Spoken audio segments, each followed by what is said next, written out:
Good evening, everybody. Greetings from London. I'm Russ Mould, AJ Bell's Investment Director, and welcome to this webinar on how to understand company accounts and which key indicators to look for.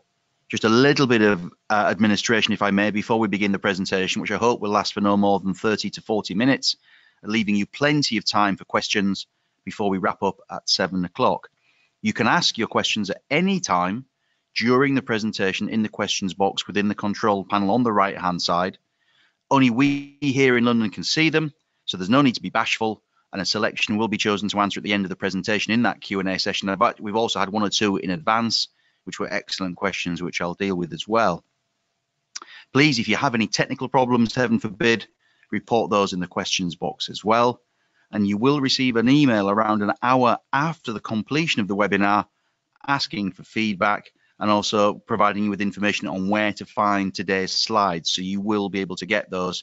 If you don't receive this email for any reason, it may have rather naughtily slipped into your junk folder, so please check there. And also note that the session is being recorded and you will be able to find a video on our website at some point in the next week or two. So again, you'll be able to get a replay or again, take a look at the slides. So thank you very much for your time. Just before we progress, we must quickly look at this important disclaimer, which stresses that the value of our investments can go down as well as up, and you may get back less than you originally invested. It also stresses that AJ Bell doesn't offer advice, so please understand the risks, and if you're unsure, please consult a suitably qualified financial advisor. I won't talk too much about tax from your perspective, if at all, but tax treatment does depend on your individual circumstances, and rules may change in the future. And perhaps most importantly, past performance is not a guide to future performance, and you may need to hold some investments for the long term, as we will discuss. So they're the contents. We'll rattle through those because time is of the essence. And just to first of all reassure you, I am not a trained accountant. At least I hope you find that reassuring. I'm actually a history graduate with an arts background, hence these photos here. That's of John Wilmot, the second Earl of Rochester, top left.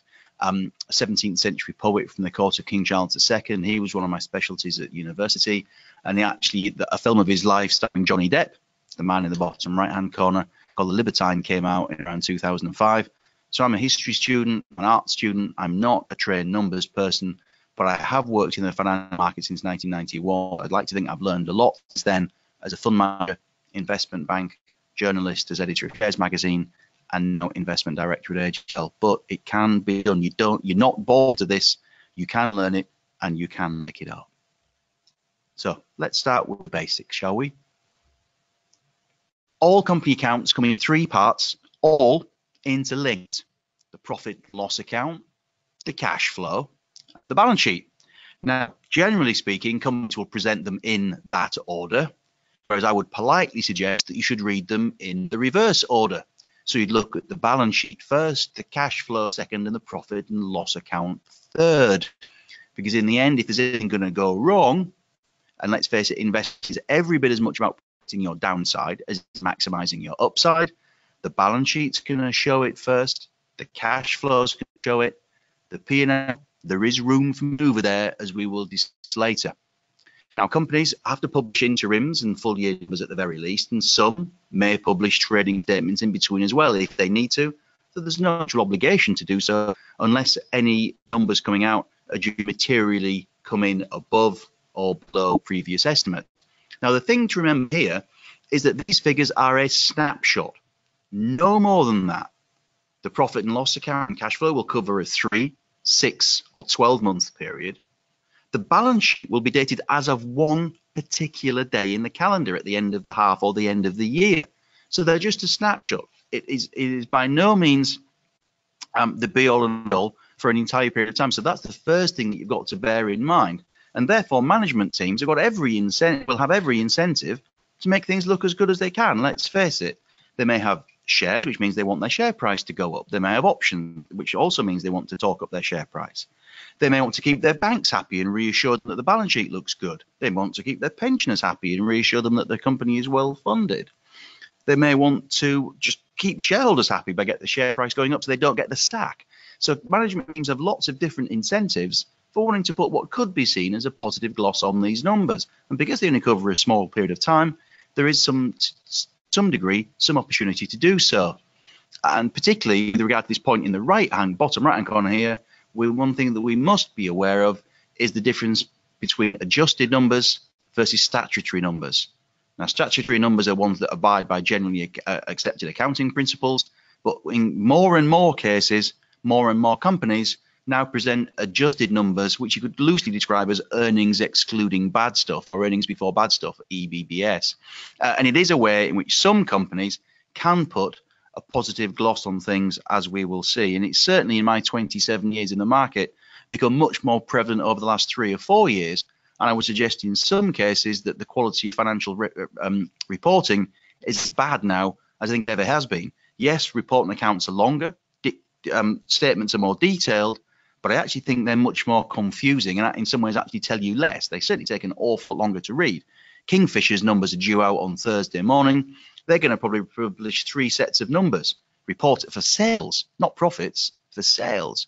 Reported sales, adjusted sales, and adjusted sales in constant currencies. It does make life very difficult for you. I'm sure they're trying to help, but I actually think that the impact is actually things are more confusing than perhaps they should be. So I understand why a lot of you have signed on for this evening's webinar. So here's the health and wealth warning. We've done the disclaimer, but here's the maestro, Warren Buffett, legendary successful US investor. Quote, these are his words, I hasten to add, not mine or AJ Bell's. Earnings can be as pliable as putty when a charlatan heads the company reporting them. Eventually, truth will surface, but in the meantime, a lot of money can change hands. And I think this is the more important one, the bottom one. Management owners need to remember that accounting is but an aid to thinking, never a substitute for it. Now, there were several fund managers who were caught publicly bleating about Carillion when the company collapsed, saying it was impossible to tell from the accounts that this could happen. I would slightly beg to differ, and we'll discuss this in greater detail later. And also, lots of people have fingered the auditors for not having done as good a job. But the auditors will have checked those numbers and said that they're a fair representation of the company on that particular given point in time. This is why this is important. As an investor, you've then got to stress test those numbers. Not just think of what can go well, which we're all naturally inclined to do because we're looking for higher dividends and a higher share price, but stress test what can go wrong. And really, that's why companies, the most helpful companies, are those who put a good history of numbers in their statements, their annual report and accounts. 5 years at least, maybe 10 years. Because then you can see what a company's look like for a long period of time, over a cycle. You don't just get to see the fluffed up earnings, adjusted earnings. You get to see what the company's capable of at the top, at the bottom of a cycle, and therefore on average. And it's that average earnings power that will probably in the end give you a real feeling for whether the shares are expensive or cheap, capable of paying a higher or a lower dividend over time. So again, just think about it. The power of compound investing really kicks in after 8 to 10 years. So you're looking at that kind of time horizon, not adjusted numbers on a 3 or 6 month view. And so therefore you've got to think creatively. How can things get better?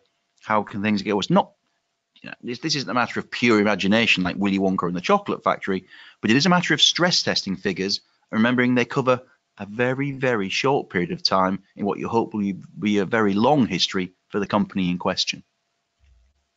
This is a classic report and accounts. Now, never fall in love with the stock. It's a bad idea. But I'm going to tell you now that Halma is one of my favorite companies. I followed it for a long time, all the way up through the FTSE 250 and into the FTSE 100. And it's also one of my favorite companies because its accounts are pretty clean. So here we have a classic operating profit and loss account. Sales minus operating costs give operating profit. And operating profit is the pumping, beating heart of the company. Below that, you then have financial items, primarily interest income and interest expense. You then have pre-tax profit, you then have tax, and then you have net profit. Divide net profit to get by the number of shares to get the earnings per share figure, and hopefully that will then help fund some dividends. And it's really simple as that. Revenue minus costs minus financials minus tax equals net profit. 1, 2, 3, 4. Now, even Halma, which I think is a very transparent, very straightforward company, you still get some of these adjustments. And as you can see here, the company's made them pretty easy to follow at least, and they're generally relating to the acquisitions that it's made. So there could be some cost cuts in there, depreciation of some accelerated depreciation or amortization. And so if you want, you can strip those out and look at the pre-adjustments figure, which is what management teams tend to like you to do. or you can be pretty ruthless and just look at the ones that come afterwards. Now, in the end, the theory is these costs are, quote, exceptional. Now, anybody who looks in the Oxford English Dictionary will know that the definition of the word exceptional means one-off. Well, there are very, very few companies who don't have adjustments to their numbers every single year, which does rather question whether they're exceptional or not, and therefore whether you should be excluding them or not. I will leave that up to you. But here we are. Revenue minus cost equals operating profit, plus or minus interest equals pre-tax profit, minus tax equals net profit. Now, there are some synonyms here, and they're all here, so you'll hear different terms used. Revenues can become sales or turnover. Gross profit, sales minus cost of goods, but not other areas like research and development or depreciation and selling. EBITDA is a matter of religious debate. Buffett views it as a fraudulent measure because it excludes what is in the end a cost for a fixed cost industry, depreciation on your plant and factories getting old. But lots of companies use it, particularly in things like, again, heavy capital intensive industries, but also software. Operating profit, this is what I focus on, the pumping, beating heart of the company. That tells you how good it is at its day job, how much customers value its products and services, and how much they're prepared to pay for them, and then how well the company controls its costs. That's the core, really. Then you take off financial costs, get to pre-tax profit or PBT or income before tax, knock off the tax, and you get to net profit, PAT, net income, attributable profit, whatever you want to call it. Now, on this slide here, I showed you this. There's a big, thick black line, and this tells you who is interested in what. Above the black line, that's particularly of interest to people who've lent the company money, banks, bondholders, because that will tell you how much money the company's making and whether it can repay the interest or not, as you can see there. Below the line is interest to shareholders, which I imagine is the majority of you rather than bondholders, because in the end you get what's left at the end, which is net profit after the taxman's had their say, and that hopefully then translates into dividend per share. And this is simply because of the legal ranking that you have as a bondholder and a borrower and as a shareholder. And on the right-hand side, you can see exactly where you stand as an ordinary shareholder. Yep, that's right at the bottom. So in a worst case, a Carillion-style situation when the company goes bankrupt, by the time everything's been sold off and all the debts have been paid, the chances of there being anything left for the equity holder are broadly zero. You're likely to get 0 pence in the pound back. However, as you can see, the further up that pecking order you go, the more chance there is of you getting something back. Now, the irony, of course, is the first person to get paid is the liquidator, which was a bone of contention with Carillion. But after that, you're going to get certain rankings of creditors, first debenture, secured fixed charge. So that may be, for example, on a factory or a building. Then the staff, who obviously get what, hopefully they are owed. And then secured floating second debenture. Then the taxman's actually quite a long way down the pecking order, which he or she's probably not very happy about. And then you get certain types of debt, for example, high yield, junk debt, mezzanine debt. Pick toggle just means if they can't pay you in cash, they'll pay you in goods or services, payment in kind. Then you get preference shareholders and ordinary shareholders at the bottom. So as an ordinary shareholder, what you're interested in is below the line. If you're a bondholder, what you're interested in is below the line, and can the company pay its interest?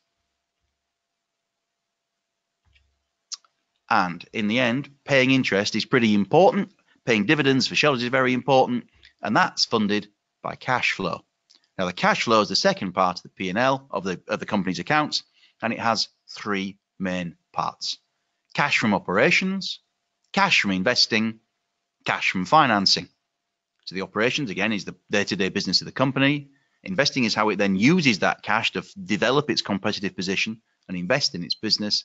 And financing is then if it needs any other external source of funding. And there we go. On the right-hand side, Halma again, pretty straightforward, and it's nicely cash generative. Thank you very much. That's including acquisitions, as we'll see in a moment. So cash from operations, this looks a little bit complicated, but there's operating profit. Again, the pumping, beating heart of the company. Add back depreciation and amortization because they're non-cash items, but they reflect the aging of the company's assets over a fixed period of time. Pension contributions pop in there, and then you have working capital. Stock is inventories, how much of the stuff they got piled up in the car park ready to be sold. Receivables is how much stuff that they've given to the customer hasn't paid them for yet. And payables is how much that they've shipped in from raw material suppliers but haven't paid them for yet. And clearly, companies will try and manage this to the best of their possible advantage. Generally speaking, net working capital will go up, you would think, in line with sales. But some companies have very little by way of fixed inventory, software companies, for example. Some have lots, steel industry, for example. Receivables, again, you want to see companies keep a tight rein on that. What you never want to see is receivables going up much quicker than sales. That tends to mean that the company is what's known as channel stuffed. They know they're going to miss a quarter or miss a half or miss a full year set of figures. So they get all of their, let's say, computers or cars, get them out of the factory gate, get them to the retailer. Even if the retailer doesn't pay them, you can technically say, well, I've sold them because the retailer's got them. They'll book the revenue, they'll book the profit. But because they haven't had the cash, sales might go up, profits might go up, cash won't do because trade receivables have sharply shown a cash outflow. So that's one of the things that you need to look at constantly. Cash flow never lies. Companies can be creative with profit and loss accounts. Cash from investing activities, the most important one here is capital investment. Capital investment to sales will vary hugely from industry to industry, but that's the company investing in its business to make sure that it's still around in many years to come, providing customers with what they want, products and service they're prepared to pay for. Interest might be here, and you'll often see here acquisitions in the case of Halma and disposals. And then the third part, cash from financing activities, dividends paid out, interest paid out, new bank borrowings, repayment of bank borrowings. Now, cash flow is vitally important because without it, you're snookered. You need it to pay your bills, first of all, interest to keep your bondholders and banks happy, because if they're not happy, they might pull the rug. Pay bills, taxman. If you don't pay them on time, they might pull the rug. And then, in the end, let's face it, one of the key issues of owning a share is the reward for your support in the form of that all-important dividend. And cash funds those as well. So in the end, cash is there to survive, pay the bills, invest in your core proposition, make sure the company is strong, competitive, ready to compete in a business world. And then once it starts hopefully thriving, that's when you start getting reward for your support in the form of those all-important dividends. And just to go back to where we came from earlier, profit is a matter of opinion, cash is a matter of fact, is an old market adage.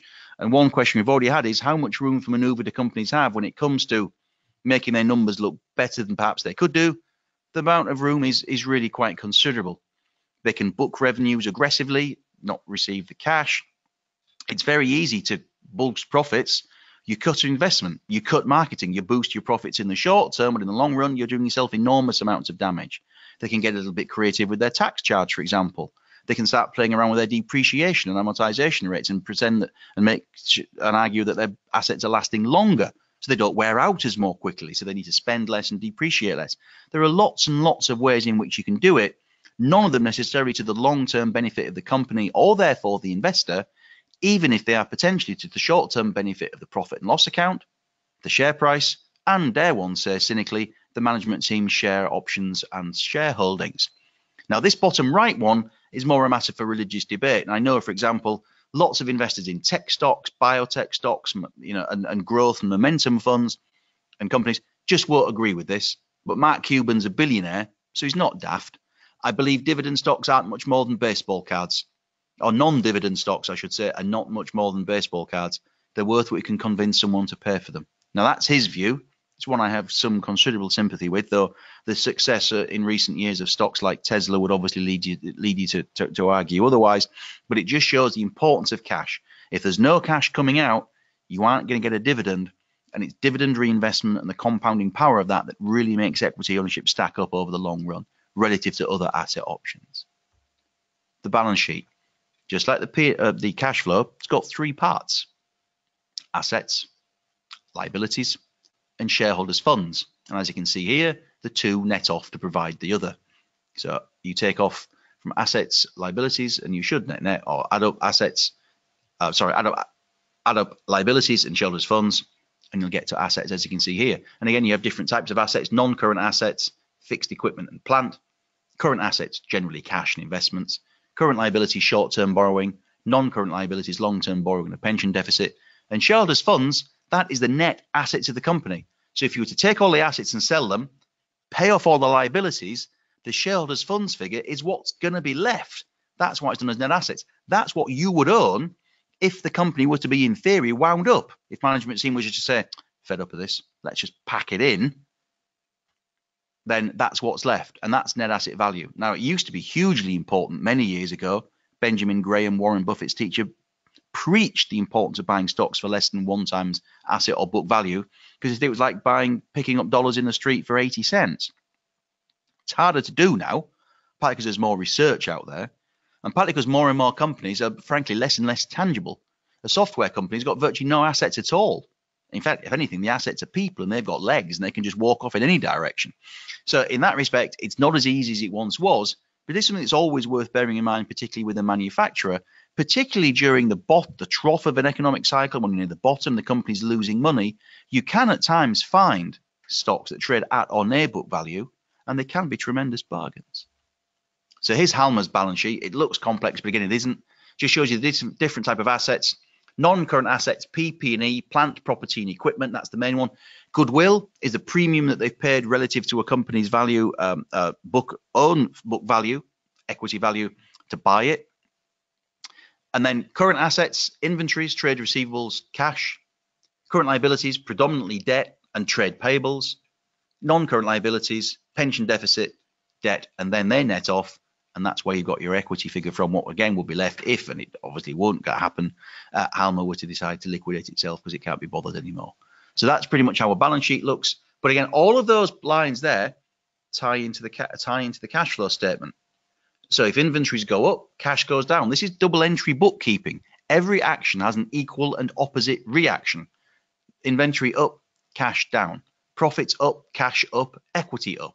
Debt down, cash down. It all balances out. And certainly once you build your little spreadsheet, if you ever want to build a little spreadsheet, it'll give you a very good idea very quickly of how they all fit together. Now, the balance sheet then ties into important things like interest cover, cash flow cover. Interest cover is basically operating profit plus interest income divided by interest expense. If that's more than 2, generally speaking, the company is pretty financially sound. If it's less than 2, you've got to be a little bit careful if there's a sudden profit slump coming up, because it may find it harder to pay its interest bill. Cash flow cover is an even more rigorous test for interest. And also the other things that you need to keep an eye on here, companies will talk about net debt. And there's the simple calculation. Cash adjusted for short-term debt and long-term debt. Now, net debt is expressed as a positive number. Net cash is expressed as a negative number, which I'm sorry is very confusing. The reason that happens is because when you look at a company's enterprise value, i.e. a merger and acquisition valuation, you will add the debt to the market cap and subtract the cash. Because if you think about it, if you're a corporate raider turning up to buy a company, you're going to inherit all of its liabilities, and you're going to also inherit all of its assets. So the liabilities you have to add to your price, debt, you can then net off the cash that you're going to inherit, for example. So that's why debt is expressed as a positive and cash as a negative. You then take that figure of cash plus net debt plus short-term debt, long-term debt to get net debt, divide that by equity to get gearing. In crude terms, the lower the better, but some companies are clearly more capable of taking debt than others. If you're a utility with pretty much guaranteed demand, you can saddle yourself with a whole boatload of debt because you know exactly how much you're going to earn every year within reason, certainly once the new regulatory regime has been set, and you know therefore what you're going to pay in interest, pretty much what you're going to make in profit. Bingo. If you're a very, very cyclical business, steel, paper, pulp, traditionally airlines, then your earnings are a lot more unpredictable. You probably should have less debt on the balance sheet because it could get tricky for you to cover your interest during difficult times. The other things to watch out for are pension payments, and deficits, which companies don't tend to include in their net debt calculations, which they should, because it's a liability that you're going to inherit. Look at BHS, for example, and all the problems the pension deficit caused there. The price of purchase was not £1 for Dominic Chappelle. It was £1 plus the enormous pension deficit. Same for Carillion. That's why people didn't want to take it on. That's why we've got the same argument now with regard to Sports Direct and House of Fraser. You also need to look out for leases and contingent payments. Now, in one of my former lives, I was an investment analyst at a big investment bank, and the legendary Fidelity fund manager Anthony Bolton once gave a presentation where he said that when he got stocks wrong, what he tended to underestimate was the debt associated with the balance sheet and more particularly the off-balance sheet liabilities, contingent payments such as trigger points for acquisitions, and also leases. Why is Debenhams share price flat on its bottom? Now, I know it's gone up a little bit in the last couple of weeks. Well, it doesn't have a lot of debt, a couple of £100 million last time I looked, but it has more than £4 billion of lease commitments over the next 20 years on its balance sheet, £200 million a year. That is an enormous deal for a company whose market cap is now very small, whose profits are now under very, very severe pressure. That won't show up on a net debt calculation. You will look at Debenhams and think, golly, what a cheap stock this is, but it won't have stopped you losing a bundle on it because those leases are slowly throttling the company. And that is cash out, remember, absolutely guaranteed every year, unless they find some way of doing a deal with the landlords. And I don't suppose the landlords are going to encourage that. Now, in Halma's case, a transparent company, the leases are on page 174 in the small print, which is something you're going to have, I'm afraid to say, if you start really getting into this, you're going to have to do some serious detective work, or you might, even like the great Anthony Bolton, occasionally drop a clanger. So what's the key information to look for to summarize all of that? Because I appreciate it was a huge amount to take in about 22 minutes. 5 items, what you're looking for. First of all, when you're looking at a set of accounts, you're looking at the quantity of the profits, higher or lower, better, worse than expected. Then you look into the outlook statement, because there's no point having a number that's better than expected for last year if the company just halved its profit guidance for this year, at least in the short term. Once you've got over quantity, you're then looking at quantity, you're then looking at quality, So once you've looked at quantity, then it's about quality. How were the figures achieved? Organic growth, which is really difficult to do, or acquisitions, which are dead easy to make but very difficult to manage? Is it through sales growth or cost cutting? Is it stated or adjusted growth? I would say that the better quality numbers are organic, sales growth led and stated. The lower quality numbers are acquisition led, led by cost cutting, and I use the adjusted method first. Always try and look at a company and understand what are its key performance indicators. My good friend Michael Carhill, an ex-UBS colleague, always talks about the economic engine of a business. What really makes it tick? What drives operating profit? And that is price times volume minus cost. So think about what will drive those variables at the company. Does it have pricing power? Can it put prices up, or is it in a dogfight with somebody? Volumes. What drives volume growth? Is it cyclical? Is it secular? And costs. How much cost control does the company have? Or is it subject to swings in the oil price, the dollar, a commodity, something it has very little control over, barring perhaps some short-term hedging? That will all give you a feel of the quality for the numbers and how much of a multiple you maybe pay to access these numbers. And then look at financial funnies. Tax charges that continue to shrink, well, they won't shrink forever. Companies that sell assets rely on capital gains or other sleight of hand. That's not high quality earnings, not least because you can't keep on doing it. So, some health checks. Tick, strong cash flow. Tick, exceptional figures are exceptional. Thank you. No reliance on acquisitions, or certainly not, quote, transformational ones. Earnings are not reliant on joint ventures or associates because they don't control the cash in those.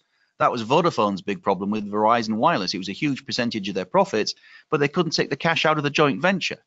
Growth comes from volumes and prices, not just cost cutting. Don't want to see working capital jumping up and down. Suggest that the company may have got a little bit cute, either building too much stuff in inventory to cover its overheads, or it's shoved too much out the factory gate it's not being paid for. I don't want to see companies talk about growth for growth's sake. Growth in what? Press releases? Come on. Growth in cash flow is what really matters. Thank you ever so much. Companies that focus on growth, no thank you. Fred Goodwin grew the Royal Bank of Scotland. Discuss. Look what happened. Management incentives, you want them to be long-term. Interest cover should cover 2. Dividend cover should cover 2. Ideally to give you some room for maneuver if and when the cycle turns down or something unexpected happens.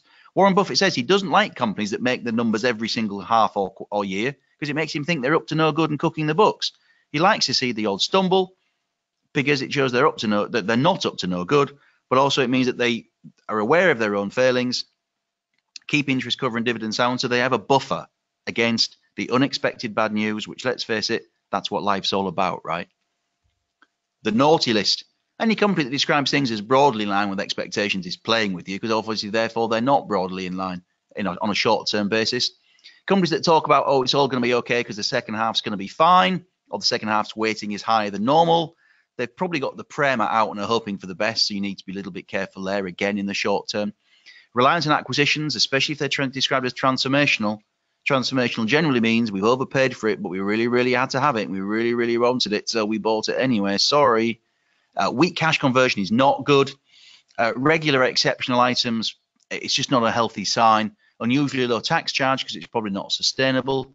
Unintelligible footnotes. If you want to read some absolute rubbish, read last year's Interserve report and accounts. They were a true work of abusing the English language. One of the things I'll be looking forward to most is under Debbie White's guidance, if the company's footnotes become intelligible, because it means she thinks she's got a story to tell. Remember, there are over 2,000 companies quoted in the UK.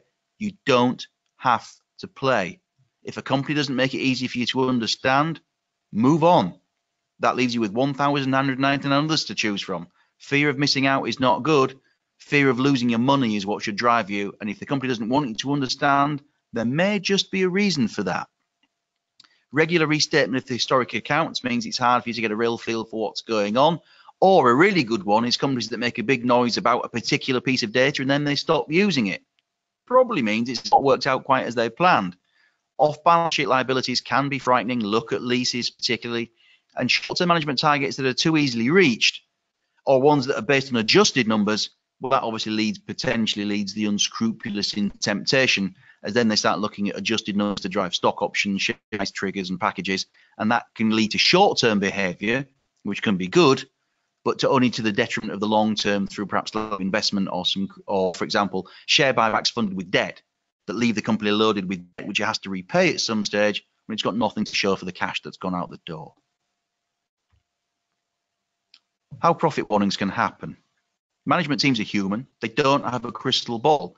The vast majority will make forecasts. If they do, in good faith, things can and do go wrong because that is life. But that again is why you need to remember accounts are only a snapshot. And you need to use a little bit of imagination when you look at them. Think of not just what can go right, but what can go wrong. And this is it.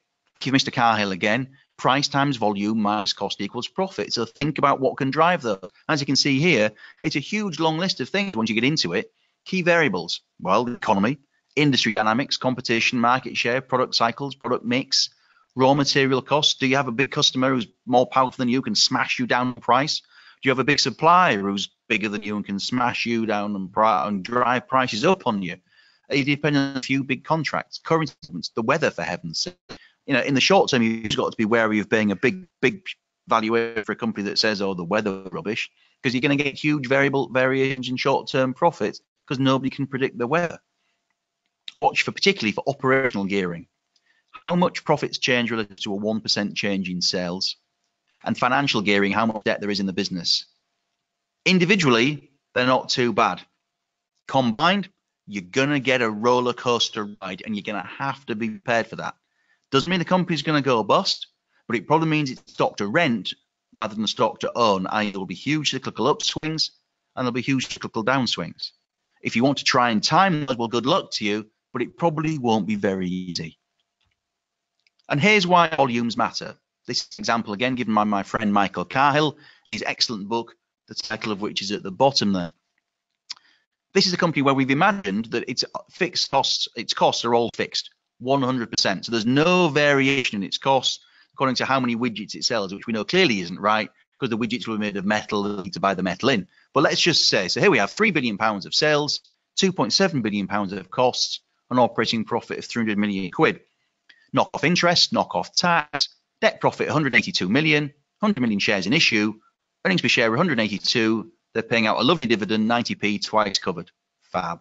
Doesn't it look nice? What happens if profit? What happens if, if sales?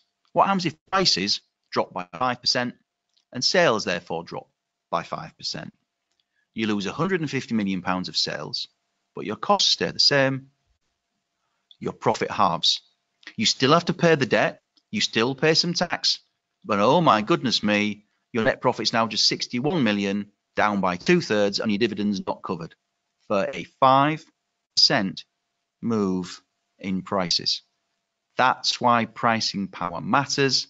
That's why price times volume minus cost must be always in your thinking. And that explains why profit warnings happen.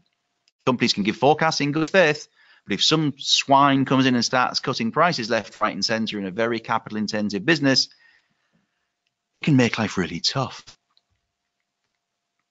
And this is why cash is king. Here's an example. This is a real company, or I should say, to give the game away, it was. And I think what we have here is called the rule of three.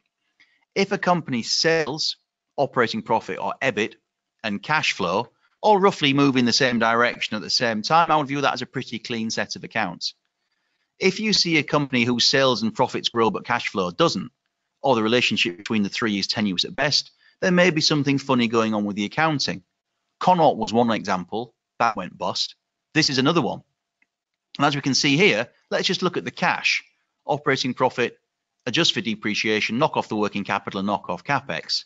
Then knock off the tax they had to pay, the interest they had to pay, the pension contributions they had to make, and the dividend. Ooh, that lovely juicy dividend that equated to about an 8% dividend yield before the brown stuff hit the fan.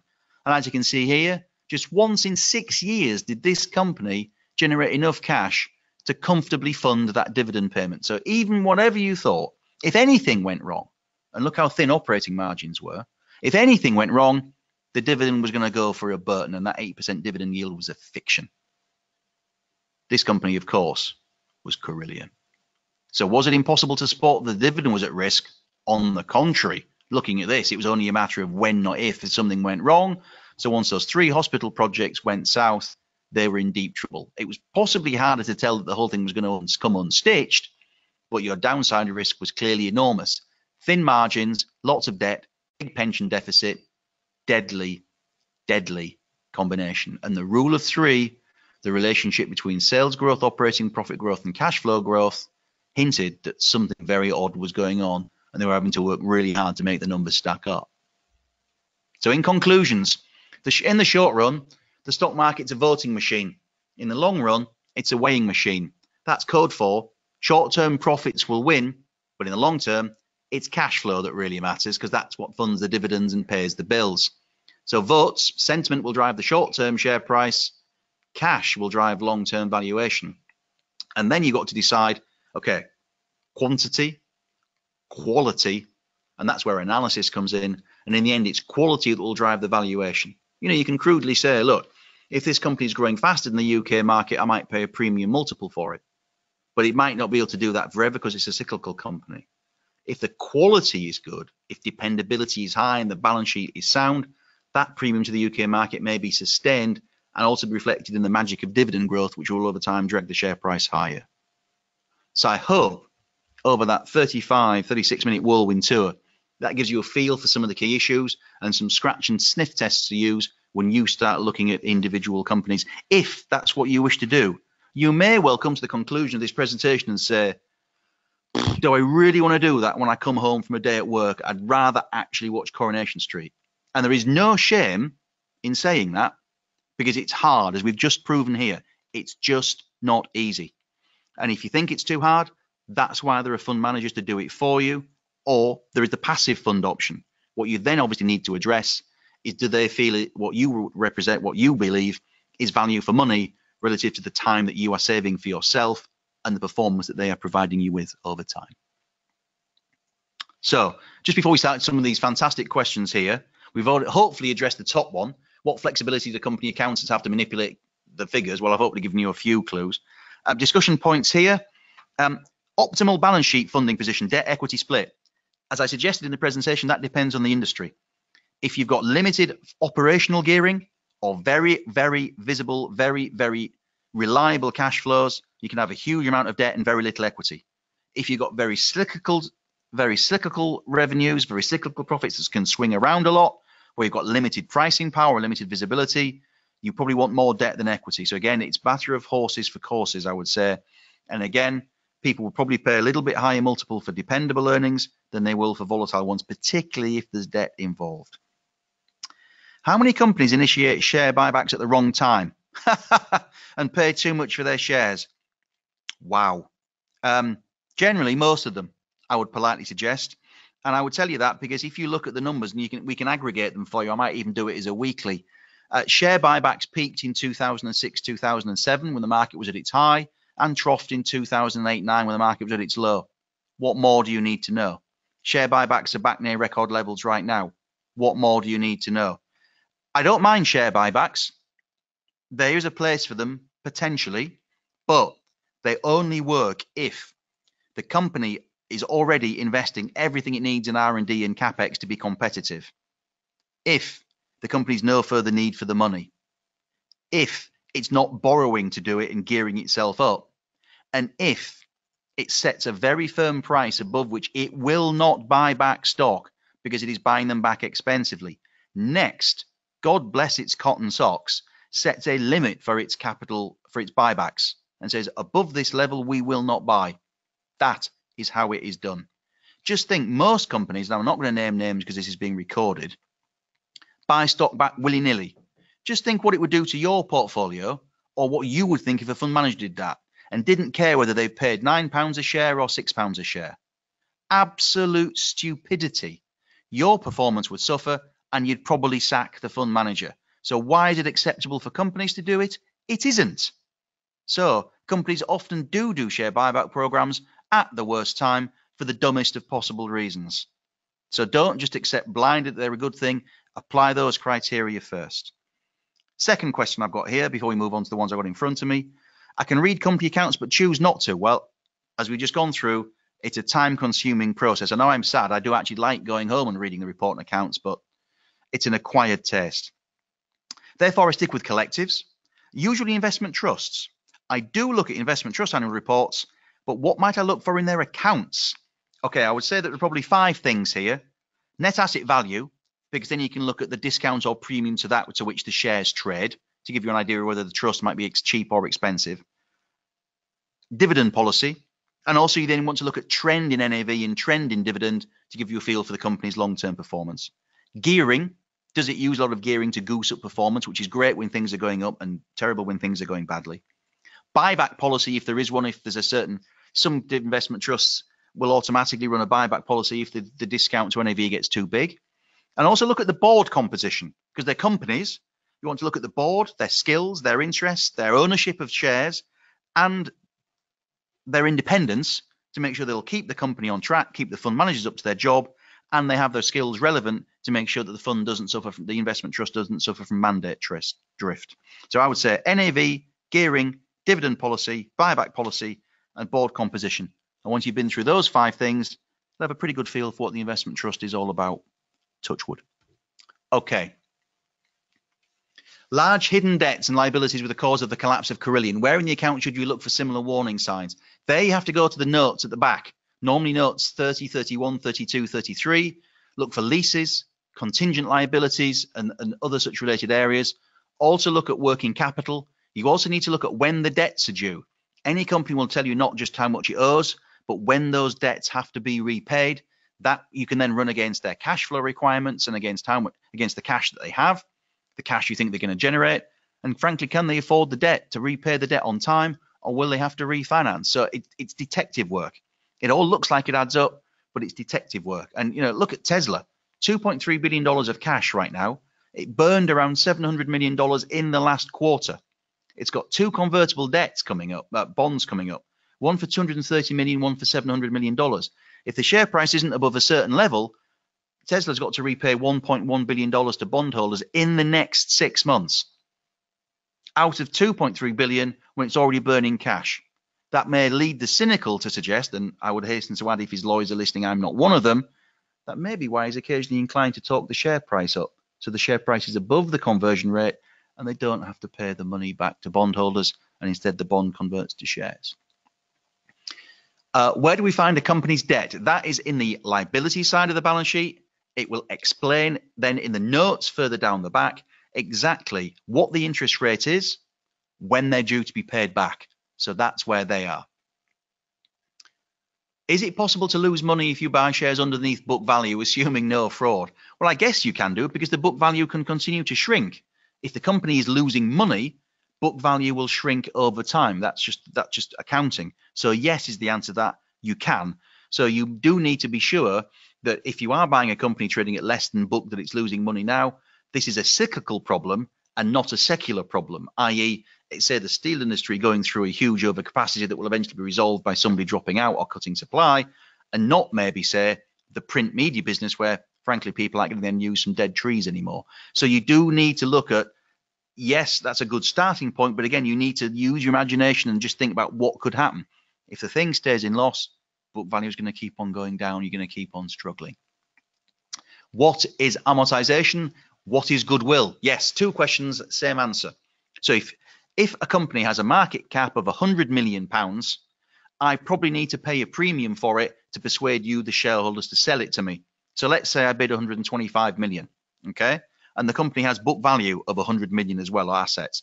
So I'm paying 125, but I'm only getting assets of 100 million. So I put those assets of 100 million on my balance sheet. The 25 million premium, that is goodwill. Now, every year, I will test that goodwill's value. Did I overpay for the company? Is it doing what I thought? Is it doing less than I thought? And if you think that it's actually not doing quite as well as you thought, you've overpaid for it, you may well take a goodwill write-down, or you will amortize some of that goodwill. And that's what it is. It's not a tacit acceptance that you've overpaid for it. It's not necessarily a tacit acceptance that it's not doing as well as you like, because in the end, the company probably only has a certain history, and so it may well amortize over time. But it can be a bit of an indicator if you get good big will write-downs that something in the past that's been acquired hasn't gone to plan or hasn't worked out quite as they would have hoped. What discount rate do you suggest using for long-term valuations in DCFs? Now what a lovely question. I'm afraid to say we've only got 12 minutes to answer it. It slightly varies by industry to industry. Again, if you think these cash flows are particularly dependable, you will lose a lower discount rate. If you think a cash flow is very volatile, you will use a higher discount rate. So again, if the company is currently in loss and burning cash, like a biotech or a techie company, you'll use a really high discount rate because you just don't know what's going to be coming around the corner. Generally speaking, at the moment, DCF is tricky because interest rates are so depressed. In the old days, you just use the UK 10-year gilt yield and stick a bit on top, to be crude about it. UK gilt yield now at 1.5%, that doesn't make any sense. You know, I always used to believe in, you know, the UK gilt yield plus what's known as the equity risk premium. That used, you know, I would probably still feel comfortable with anything, certainly depending on the business, even for a utility, 5%, because there's political risk. You know, for a tobacco company, 5%, but there's regulatory risk. So you're still looking at 5% plus. For a tech company, a cyclical company, I'd still wouldn't feel comfortable using anything less than 7 or 8%, even if I know a lot of companies right now doing acquisitions using 1 or 2% because they can, because the very, very low gilt yield and because of the very bullish equity markets, which means that the equity risk premium is currently very limited. I would think that's very dangerous, and there'll eventually be a few chickens come home to roost. At the very least, I know I'm boring and I'm 49, I've been doing it for a long time, but at the very least, use at least 5 to 6%. Otherwise, you're going to get yourself into all sorts of trouble. If any, how do I assess a company that's carrying too much debt? There's no general rule because, again, a utility can withstand a lot more debt than a cyclical, than an airline. A tobacco company can withstand a lot more debt than a startup company. So there's no golden rule. But I think interest cover of 2 times, free cash flow interest cover of 2 times for a cyclical business or indeed any business is a good rule of thumb because it builds in something going wrong for a couple of years, like a recession or something internally, and things just do go wrong. So it just builds you that buffer of safety. Weak cash conversion. That is the amount. So that is operating profit, add on depreciation, take off net working capital, take off capital investment, take off tax. And the figure at the bottom is known as operating free cash flow. And then the closer operating free cash flow is to operating profit, the better. 100% cash conversion is operating free cash flow that's 100% of operating profit, which is pretty hard to do because of tax and working capital and everything else. But generally speaking, the higher the better. And you certainly, again, would like to see sales, operating profit, and cash flow, if not grow in lockstep, certainly show the same trend every year and have growth rates that broadly resemble themselves over time, I would politely suggest. Is there one ratio that gives us how sensitive companies' share price is to a fall in profits? There isn't. But I can tell you that what you have to, there are two parts to this. Let's just crudely use the price earnings ratio, the PE, share price divided by earnings per share. So right now, let's say that we've got a company, Widget Wonder, our friend there, is on a PE of 10. The UK market's on a PE of 14, but Widget Wonder's on a PE of 10 because it's a cyclical business. Its profits go up and down like a fiddler's elbow, and it's therefore worthy of a discount rating because its profits are less predictable. And let's say that's a share price of £10 and earnings per share of £1. PE of 10, 10 divided by 1. Widget Wonder, because it's cyclical, suddenly has an amazing year. And net earnings per share goes from £10 to £15 a share. Very cyclical business, very highly geared. And everybody thinks, hang on a minute, we've misjudged Widget Wonder here. It's actually not such a cyclical business. Management are talking about moving into new services, and there's going to be more dependable earnings. So rather than paying 10 times £1, which gives us a £10 share price, we're now going to pay 12 times £15. So you get the benefit of the earnings forecast upgrade and the higher multiple. So for that upgrade of profits of 50%, you get a much bigger kicker in terms of earnings per share. You get a share price going from £10 to £16. I hope my mental arithmetic is correct. 15 times 12. So you get a huge uplift. You don't just get the profits going up, you get the multiple that people are prepared to pay going up. But that works in reverse. So if Widget Wonder is trading on 16 times earnings and earnings of 15 odd pounds, but then earnings go back to £10 and people lose faith in Widget Wonder's ability to turn itself into a service business, the multiple will go down as well. That's done as a re-rating when things are going well and a de-rating when things are going badly. And this explains, just think about it, a really bad recession, the worst I can ever remember was 2008. GDP went down 5%. Corporate profits probably went down 30 or 40. The stock market went down 60. Why? What we've just discussed. Operational gearing, profits will always go down faster than sales and go up faster than sales because of operational gearing and financial gearing. And then the re-rating and de-rating game. Because when we're all confident, we want to pay higher multiples. When we're all petrified, we want to pay lower multiples. So in that downturn, you got GDP down, profits down a lot more, shares down a lot more because of the de-rating. And then during an upturn, you'll get GDP growing, profits growing faster than GDP, and then you'll get the re-rating as people get more confident. So what you must try and avoid is overpaying for cyclical growth. We all do it. Next, for example, at one stage, people were falling over themselves to pay 20 times peak earnings for the stock. Earlier on this year, they wouldn't pay 10 times for earnings that had gone down 3 years in a row. So always look at the price you're paying. Look at how predictable the earnings are. And if you're dealing with a cyclical, you probably don't want to be paying a premium multiple. You've got a stock that's going to complain about the weather. You don't want to be paying a premium multiple sustainably. You've got to be careful then of what your risks are. If, however, you've got a cyclical stock that's on a bombed out earnings multiple, you can possibly afford to take that chance. Again, looking at the balance sheet, because if there's loads of debt and they can't repay it and can't pay the landlords and can't pay the tax man, then you're in trouble still, potentially. If a friend recommended me to buy a share, and there are 5 things to look at in the accounts, do they change according to the industry sector? Yes, generally. But there are some of those things that I've mentioned wouldn't do. Always look at how management are incentivized. Always look for exceptionals. Always look at things like the tax charge. Always look at cash flow. But then how you then relate that to the company will depend on its business model, because certain industries have different characteristics. But some things will stick, some things won't. Key ratios, well, I think there's lots of them. We might put those on and doing them. That's my kind of next plan for a separate webinar, actually. Best place where key numbers are presented for companies where comparisons can be made. You generally have to do it yourself. Many companies don't even like giving you their own historic numbers, let alone anywhere else. So I'm afraid it's just a matter of building it over time, unless you can get your hands on some broker forecasts. Which companies' accounts most simple to start on? I think Halma's are pretty good, and that's why I've used them there. If you want to look at a different one, don't do banks, don't do insurance, don't do oil. Not because they're not because I'm implying that they're doing anything wrong. They're just very, very complicated companies. So I would probably suggest actually Next, because its accounts are crystal clear. Try Next. What's to stop a company's inflating goodwill? It is very subjective. It's how, in the end, it's how much they think the asset was worth. So it is subjective, but that's why you then have to test it out. I've got about 5 minutes left. What do we look here? Why do auditors not report out on the previous trends to show a company in stress? Because it's not their job. They're not asked to do that. I know there have been some people who've been calling for auditors to do a traffic light, green light, amber light, red light type stuff.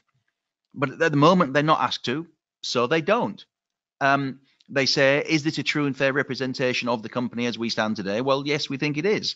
And it is very hard for them. If you are dealing with somebody who's determined to cook the books, it's probably pretty hard for you to spot it. If anything, again, some of the big one is sales versus operating profit versus cash flow. I would view as absolutely fundamental. And if I was ever appointed a non-executive director, I would spend all of my time chasing the board about that. But the other thing that you always look for is, are the numbers just deceptively consistent? You know, look at Bernie Madoff, X% profit a year, metronomically, and that was one of the biggest frauds of all. So again, you actually, you know, you want to see volatility in some ways, but you want to see everything be volatile at once and not things that, you know, that are suspiciously smooth, shall we say. Hopefully I've done cash conversion percentage already.